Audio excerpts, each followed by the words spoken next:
내가 인정하리라. 내가 인정하리라. 하나님 말씀이에요. 인정하리라. 그런데 너는 그럴 수 없다 하는 말씀이에요, 지금. 계속 반복되는 말씀이 너는 그렇게 할 수 없다. 너는 한계를 가진 인간일 뿐이야.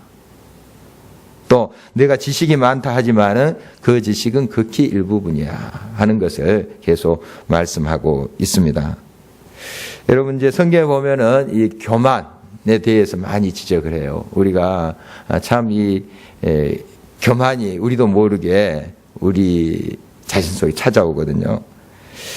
항상 이 교만은 사물을 내려다보는 것이죠. 이렇게. 그리고 비교가 항상 거기 따라요. 교만에 보면은 비교를 합니다. 넌 나보다 못해 이런 식으로 다 이렇게 내리보는 거죠. 이게 교만이죠. 그래서 진짜 우리가 위를 보면서 살아야 되는데 하나님의 뜻을 바라보면서 항상 교만한 사람은 하나님 안 바라보여요. 그러니까 항상 눈을 이렇게 떠서 보니까 다른 사람 내려보니까 겸손한 자가 이렇게 올려다보죠. 우러러보죠. 하나님 저 부족합니다 하고 하나님을 찾죠. 항상 우리는 이 비교의식에서 벗어나야 됩니다. 비교의식에서. 나는 너보다 나아. 이렇게 할 때 바로 그것이 이제 교만이죠. 지난번에 이제 토끼와 거북이 이야기도 했습니다만은 이 토끼가 진 이유 거북이를 봤기 때문이죠. 거북이는 목표를 봤고 그러니까 교만하면 넘어지게 돼 있어요. 안 되게 돼 있습니다. 자기가 막 잘한다고. 나는 뭐 한숨 자도 너 따를 수 있어. 이제 이게 교만인 것이죠. 그러니까 자꾸 이제 비교하면서 가는 사람 보면은 그 심리의 깊은 곳에 교만이 있습니다. 교만이 있어요. 우리는 각자의 인격과 삶을 존중히 여기고 또 인정할 수 있어야 됩니다. 물론 잘못된 것은 우리가 말씀에 비춰서 잘못됐다 이렇게 이야기할 수 있어야 돼요. 그러나 좀 다를 수 있잖아요. 다르게 표현할 수도 있고 다른 패턴도 있고 그러면 그 다름을 인정해 줘야 되는데 자꾸 보면서 틀렸다고 이야기하는 거예요. 이런 것들이 자기중심적인 교만입니다. 이 교만은 참 우리를 넘어지게 해요. 교만은 우리를 또한 정말 항상 일이 꼬이게 그렇게 만드는 그런 속성이 있다는 것을 알게 됩니다. 또 하나님은 이러한 교만의 문화를 지금도 깨뜨리기 원하세요. 굉장히 우리가 알지 못하는 사이에 이런 문화가 얼마나 우리의 삶을 지배하는지 몰라요. 세상에 그런 가치관들이 다 그렇게 비교를 하도록 만들어놔요. 특히 우리나라. 우리나라는 딱 10명이 모이면은 줄을 딱 세워요. 1등부터 10등. 줄을 세워요. 뭐 나이도 이제 이렇게 묻죠. 나이도 물어가지고 딱 서열이 딱 정해집니다. 10명 딱 있으면 서열이 정해져. 누가 형이고 동생이고 오빠고 동생이고 딱 줄 세우기입니다. 줄 세우기. 이제 그런 이제 문화 속에 우리가 많이 지금 노출되어 있습니다. 우리 자녀들도 그런 문화 속에 젖어 있어요. 그러니까 이런 것들이 정말 자기중심적으로 계속 세뇌되는 겁니다. 자기중심적으로. 이게 교만이거든요. 나를 비우고 하나님이 중심인 그런 삶이 겸손이고 하나님 우러러보는 삶이 그게 겸손인데 자꾸 내가 중심에 서려고 그러는 거예요. 이게 교만이지 않습니까? 자꾸 그런 문화를 암암리에 퍼뜨려 놓는 거예요. 암암리에. 중국 요조 땅에 신동이 많이 났다고 그럽니다. 그런데 신동은 많은데 나중에 제대로 된 인물이 안 된다는 거예요. 신동들은 많은데. 그래서 왜 그런가. 그 송대 때인데 송나라 시대 때인데 이제 그 송나라 시대 때 제도 중에 그 어린 신동들에게 시험을 보기 위해서 벼슬을 주는 좀 뭐 상징적인 의미도 있지만은 또 뭐 신동을 이렇게 훌륭한 두뇌들을 이제 또 그 교육도 이렇게 활성화시키기 위한 뭐 그런 정책인지 모르겠습니다. 이 어린 6살 먹은 얘들을 막 벼슬을 주고 그런 게 있었대. 그러니까 막 어떻습니까? 내 아들 막 그렇게 또 벼슬 만들려고 하지 않겠습니까? 내 자녀들 막 해서. 그래서 그 요주 땅에 요즘 말하면 학원, 전문 학원이 생긴 거예요. 얘들을 가둬놓고 신동 교육을 시키는 거예요. 딱 가둬놓고 밥 먹이고 기본적인 뭐 운동만 시키고 뭐 얘들 띄워놓고 자치기 하고 뭐 딱지치고 우리 말하면 없어요. 딱 해서 닭장에서 닭 키우듯이 신동을 만들어내는 거예요. 신동을. 얼마나 시험 잘 보겠습니까? 딱 맞춤식으로 교육을 하는데. 그런데 나중에 인물이 안 되는 거예요. 벼슬아치, 어렸을 때 벼슬아치를 할 수 있어요. 시험에 합격하고 좋은 성적 거둬요. 나중에 인물이 안 돼요. 지금 어느 나라 이야기겠어요, 이게? 옛날 송나라 이야기겠습니까? 우리 그렇게 하고 있어요, 지금. 닭장 속에 집어넣고 그렇게 하고 있어요, 지금. 그런 교육 하지 않습니까, 지금? 그래서 그게 뭐 조금 됐다 해서 막 좋아하고 막 자랑하고 그러잖아요. 또 안 되면 막 실망하고. 참, 이 교육이 이 모양으로 되고 있습니다. 그러니까 다 자기중심적으로 돼요. 너 치고 내가 올라가야지 그 벼슬을 얻는다는 거예요. 너 쳐야지, 너 밟고 가야지 내가 더 높은 자리 가야 된다는 거예요. 그런 의식으로 교육받고 그 닭장에서 먹어서 알 까듯이 또 살찌워서 정말 통닭집에 가듯이 그런 식으로 교육을 받으니 인물이 되겠어요? 자기만 하는데. 그 통이 되겠어요? 통이. 그릇이 되겠습니까? 안 되는 거죠. 그릇이 돼야 돼. 다른 사람도 품고 나라를 품고 세계를 품고 하는 그릇이 돼야 되는데 자기 중심적이니 될 수 있겠어요? 그게 그릇이. 여러분, 물론 자녀들 많이 이제 공부시키고 또 좋은 양질의 또 교육 환경을 만들어주는 거 중요합니다. 그러나 정말 그들의 마음에 무엇이 자리 잡고 있는가 하는 것 참 중요합니다. 정말 하나님을 우러러 볼 수 있는 겸손한 사람을 만들어야 돼요. 그게 큰 그릇입니다. 그래야지 다른 사람을 돌아봐요. 다른 환경에 있는 사람도 이해해요. 그게 큰 그릇 아니겠습니까?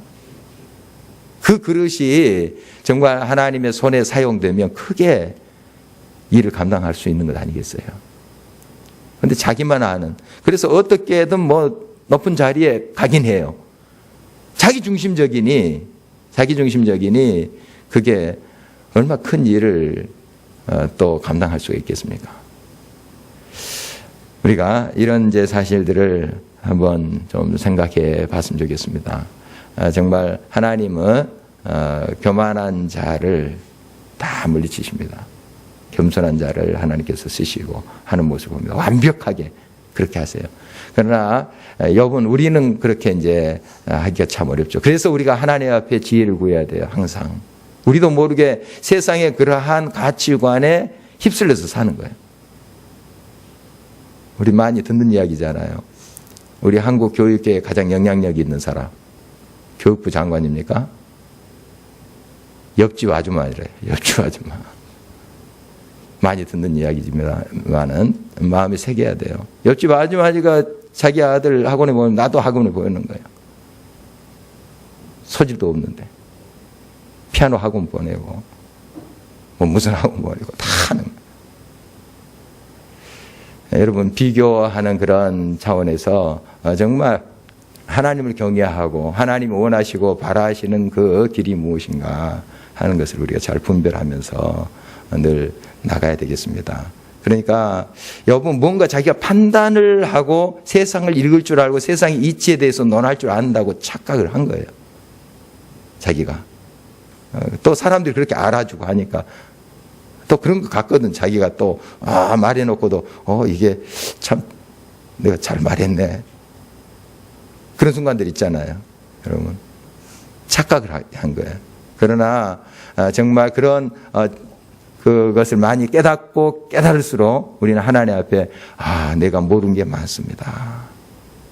모르는 게 더 많네요. 이렇게 우리가 고백할 수 있어야 돼요. 그게 이제 우리가 몇 주 동안 살펴본 그런 하나님의 이제 말씀의 내용이에요. 너 모르는 게 많아. 겸손하여 나를 우러러봐. 겸손하여 나를 받들라 하는 것입니다. 은연중에 우리가 신앙의 이름으로 참 교만일 수가 있어요. 그래서 후드라는 사람이 그런 말을 하더라고요. 이제 여러 자기 자랑이 있는데 뭐 예모도 있고 지식, 자식 자랑 뭐 여러 자랑이 있는데 가장 고약한 자랑이 뭐냐? 그게 뭐겠어요? 신앙 자랑, 경건하다는 신앙 자랑한 게 가장 고약하대요.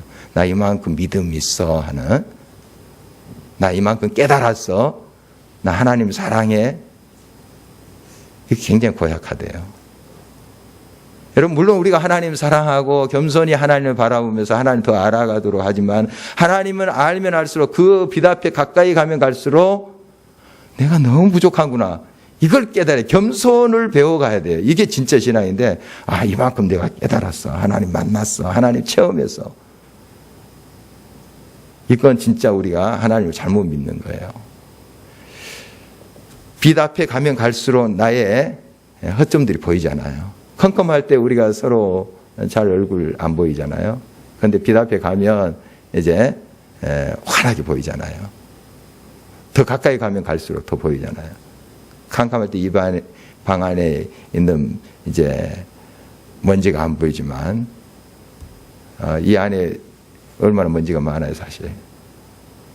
환하면 환할수록 우리가 더 밝히 이제 또 보이는 거, 빗줄기가 딱 들어오면은 이 방에 먼지 있는 거 우리가 알잖아요.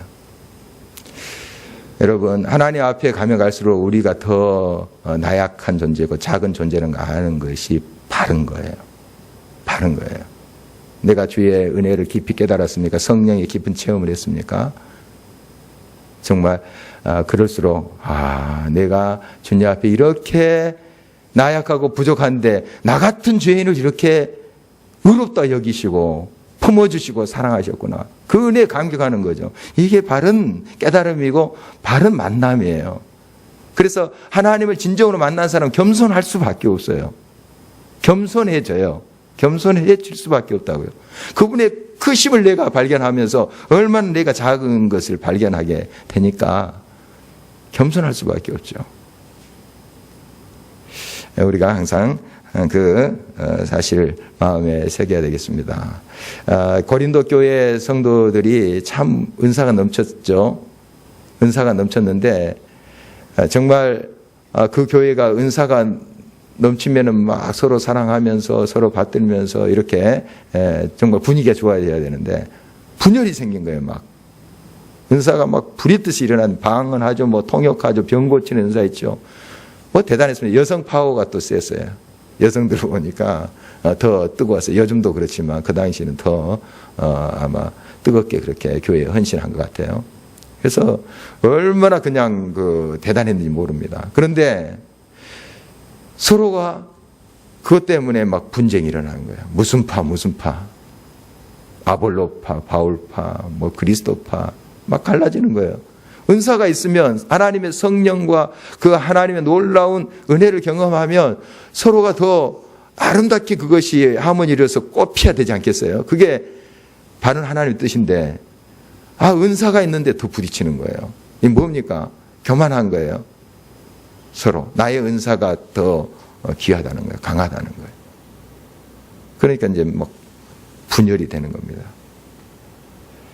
여러분, 정말 하나님을 진정 만나고 하나님 은사를 체험한 사람은 그의 그 삶과 모든 인격이 겸손해져야 되는 게 옳은 거예요. 그렇게 될 수밖에 없어요. 그렇게 될 수밖에 없어요. 그러나 교만해진다 하면 그 하나님을 만난 것이 아니라 악한 영을 만난 거예요. 악한 영이에요. 그게 천사의 그러한 모습을 하고 사탄이 나타날 수 있어요. 광명의 천사처럼. 양의 탈을 쓴 이리처럼 나타날 수 있어요. 성경에 있는 표현대로. 그럴듯해요. 그러나 그 열매로 그 나무를 알아요. 꼭 그런 사람들 보면은 분쟁을 일으켜요. 서로 싸우게 만들어요. 그리고 서로 교만해집니다. 우리가 하나님을 진정 만나서는 겸손합니다. 섬겨요. 섬기고 자기를 비우고 다른 사람을 높이고 해요. 그래서 하모니를 이루어갑니다. 이게 우리가 하나님을 바로 만나가는 증거예요. 증거입니다. 우리 주님도 이 땅에 오실 때 철저히 낮아지셨잖아요. 겸손하고 자신을 다 비워서 종의 형체를 입고 오셨잖아요. 그래서 우리를 하나로 만드신 거예요. 하나님과 동등된 그분이신데 이 세상에 담을 수 없는 분이에요. 유한한 이 세상에 무한하신 분이 어떻게 들어옵니까? 있을 수 없어요. 그러나 하나님이시니까 하셨죠. 육신으로 오셨어요. 철저히 자기를 비우신 거예요. 버리신 거예요. 우리를 섬기셨잖아요. 우리가 그 예수님을 닮아가고자 하는 것 아니겠습니까? 그 하나님처럼 하나님을 닮아가고자 하는 것 아니겠습니까? 그렇다면 우리의 삶의 결론은 겸손이에요. 겸손. 매일 겸손. 그래서 이 겸손한 사람은 항상 나 중심적인 그러한 모든 삶의 패턴에서 하나님 중심, 하나님 어떻게 하실까? 이것으로 가는 사람이에요. 우리가 완벽할 수가 있겠습니까? 완벽한 사람은 없습니다. 그 방향으로 가는 거예요. 끊임없이 자기를 살펴보면서 내가 이게 교만했구나. 나 중심적으로 생각했구나. 그걸 발견한 즉시 하나님께 고백하고 하나님 중심으로 서가야 돼요. 항상. 하나님 중심으로 서갈 때 바로 그것에 참 겸손함이 있고 그 겸손함 때문에 서로 하모니를 이루어요. 아름다운 하모니를 이루어갑니다. 바로 그러한 역사가 우리들의 있기를 바랍니다. 우리가 부족하기 때문에 하나님의 도우심을 구해야 돼요. 욥은 좀 착각을 했습니다. 자기가 뭔가를 깨닫고 하나님의 뜻을 깨닫고 많이 안 것처럼 생각을 했었죠. 그러나 이제 그는 항구할 수밖에 없어요. 손으로 내 입을 가리나이다. 오늘 말씀 보니까 그런 표현도 있는데 이제 정말 할 말 없습니다. 그전에는 좀 하나님 한번 좀 대답 좀 해보시오 막 하면서 그가 얼마나 하나님 앞에 따지서 이야기했어요. 그게 너무 부끄러운 거예요. 이제 고개를 이제 들 수가 없는 거죠. 지금 하나님 앞에 내가 정말 모르기도 한참 모르는데 내가 하나님 앞에 그렇게 따졌구나. 이제 좀 깨달음이 온 거예요. 그래서 이제 하나님이 대답해봐라 이렇게 이제 몇 번 하시잖아요. 오늘 본문도 대답 못합니다. 내가 어떻게 대답하니까 입술을 가릴 뿐입니다. 내 입을 가릴 뿐입니다. 여러분 진짜 우리 하나님을 온전히 알아갔으면 좋겠습니다. 하나님처럼 하나님을 닮아가는 자들이 되기를 원합니다. 하나님처럼 뭔가 안다는 그런 착각과 교만에 빠지지 않고 하나님처럼 닮아가는 겸손한 하나님의 종들이 되시기를 바랍니다. 바로 그런 자들을 통해서 또 하나님께서 아름답게 하모니를 이루는 역사, 또 생명을 흘러보내는 역사를 계속 이루어 가실 줄 믿습니다. 오늘 말씀 기억하면서 같이 기도하겠습니다.